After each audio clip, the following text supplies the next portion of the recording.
All right.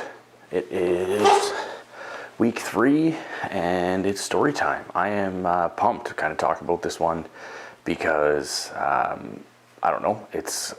I always found it a little embarrassing when I was younger, but I kind of just, the older you get, the more you just kind of like, I'm good at this, I'm not good at that, and that's okay. And you just kind of work with your deficits and try and figure out how to make them as good as possible, and just understand that you can't be good at everything. So I suck at reading. I'm a terrible reader.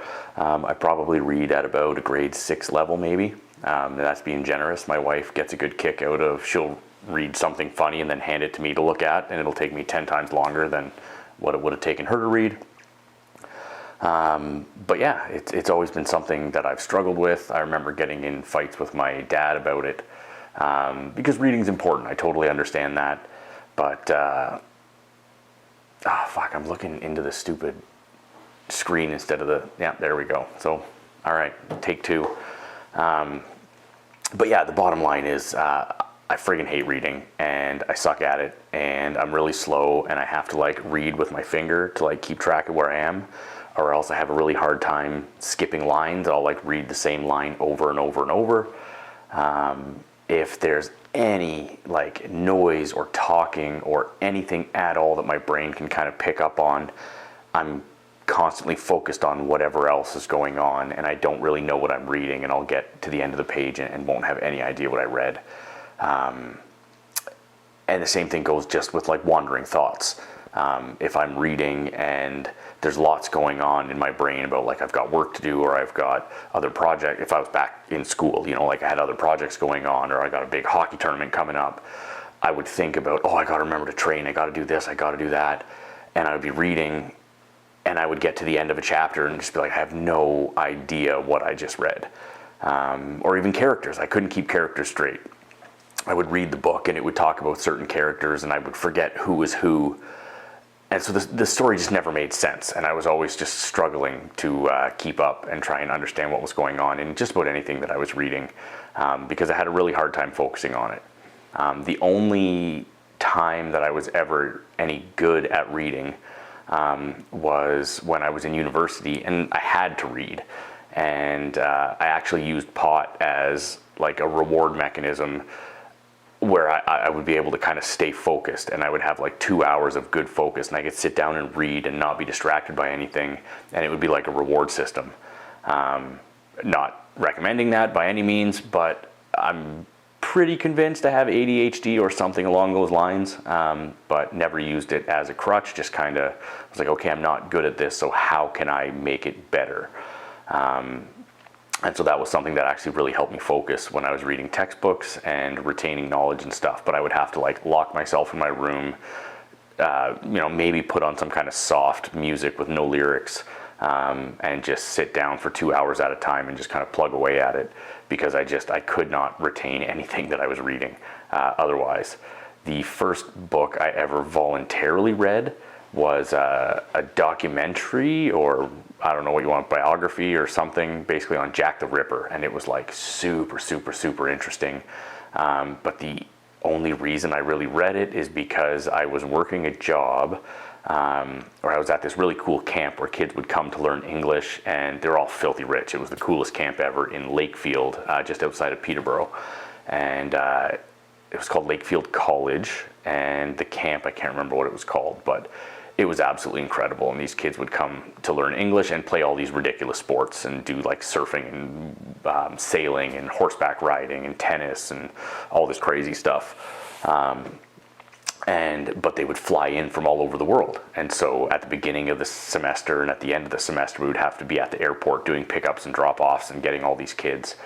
And so one of the times we had to go do drop-offs, we took a bus and brought like 40 kids with us, and would drop a bunch of them off up to like 11 o'clock or 10 o'clock at night, whatever the last flight was. And then some kids were flying out at like 5 or 6 in the morning. And so we ended up staying overnight as the counselors.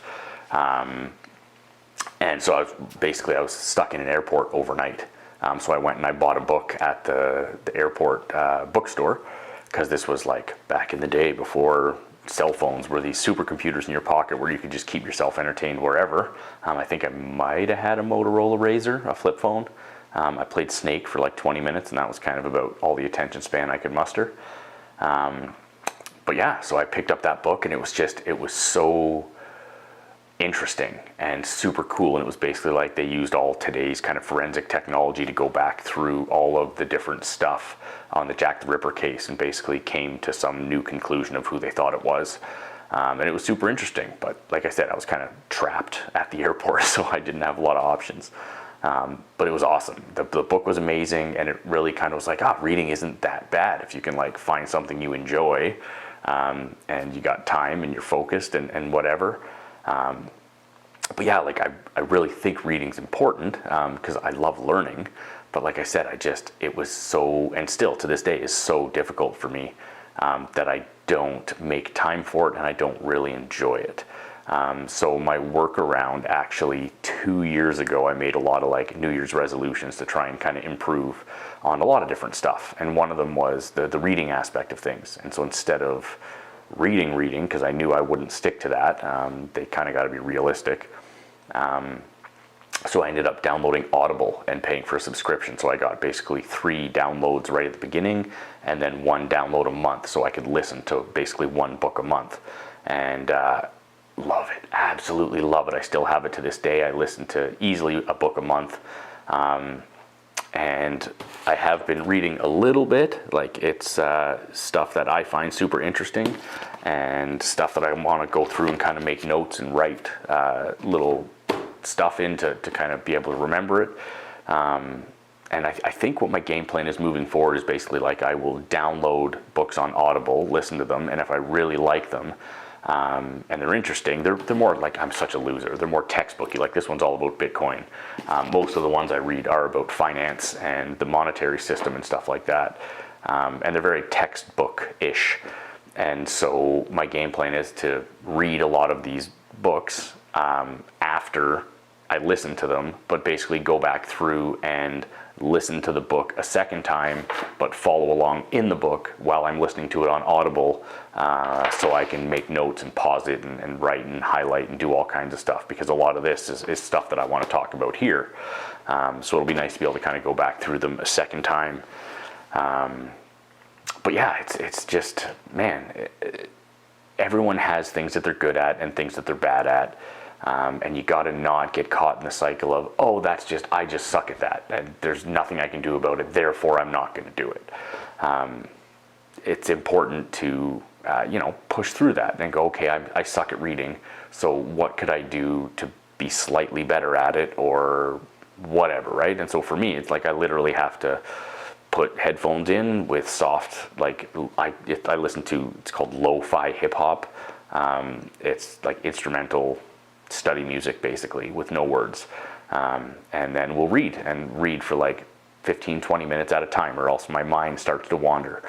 If I've got lots of busy work that I'm doing and my brain is racing, I can't read, because I'm just thinking about, I got these photos to edit, and I got this to do, and I got to remember to book that, and I got to call that guy, and my brain's always going a million miles a minute. And so if it's busy like that, I can't read because I don't retain anything. So usually in the mornings, after the kids' lunches are made, and they're all set for school and everything, my wife makes the lunches, which is awesome, and then I kind of get them ready the rest of the way after she goes to work. And then once everything's all done, there's usually like 20 minutes to kill. And so instead of jumping on this thing and creeping TikTok like I usually do, I'm replacing it with reading 3 or 4 pages, 5 pages. And like I said, trying to keep the goals realistic, because if I read more than that, my mind starts to wander and I don't retain anything. So read a couple pages, and then continue to use Audible and do books and stuff. So the most recent one that I just finished, where the heck is it?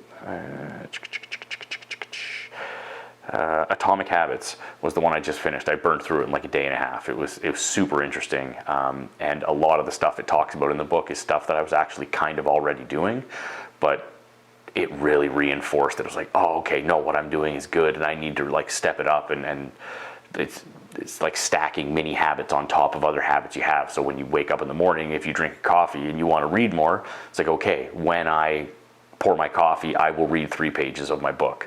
And so you're kind of stacking habits on top of habits you already do. And so that's another one that for sure I'm going to probably buy the book and then go back through it and really kind of hammer that one out, because that one's going to be like, a go-to for helping improve all these things that I'm doing. But on top of that, Rich Dad, Poor Dad was another phenomenal one. Jordan Peterson, Maps of Meaning, that one was a really tough read, but awesome book. Another one by Jordan Peterson, Beyond Order. Atomic Habits, We Who Wrestle with God, The Price of Tomorrow, by Jeff Booth, phenomenal book. The Wealthy Barber, another amazing book that one of my cousins recommended. A lot of the Daily Stoic stuff. The Boy Crisis was a phenomenal book. The Boy Crisis is all about how like young boys are kind of left behind in education, and awesome girl power. I've got 2 daughters myself. Totally, I want everyone to have the best advantage they can have.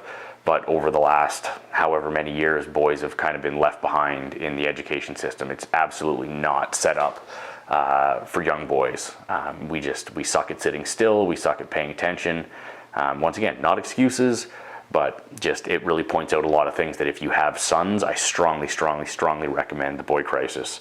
I'm listening to The Psychology of Money right now. I just started it today. I think I've already listened to it once, but it's a really good book, so I'm going to go back and do it again. But that's part of the game plan of one of the many little classes or subjects that I want to talk about will be books and podcasts. And so I will basically, hopefully, maybe even just one a week, start sooner than later, suggesting one a week. And so my suggestion for this week's is the book Atomic Habits by James Clear, I believe. Atomic Habits by James Clear. Phenomenal book. Really great at kind of getting you started at changing little habits one by one. The whole point is you're not going to do huge dramatic changes all at once. Start with little things and build on them. Reading. That was the theme for today. So reading is super awesome. I think it's very important. I'm happy that I'm doing little bits of it here and there and forcing myself to do it. But like I said, I got to listen to Atomic Habits in a day and a half, 2 days. Whereas this book I've been reading since last March. And so it takes me forever to find the motivation to actually read, but I still get lots of information from the Audible books on tape because I love learning. I just have a hard time with the traditional books. So yeah, that's about it for this week. Super pumped, week 3 in the books. Probably going to double up on a few things just to play catch up with story time so I can get my 52 stories in, and then hoping to also start launching into a lot more of like the little side quest things. So like I said, the reading, the books and podcasts, and then I'm going to be talking specifically about money and Bitcoin, and then a bunch of like the school type stuff, like math probably will be one for sure, cooking will be another one, outdoor ed, and outdoor stuff will be some of the other content, but looking forward to it. All right, cheers.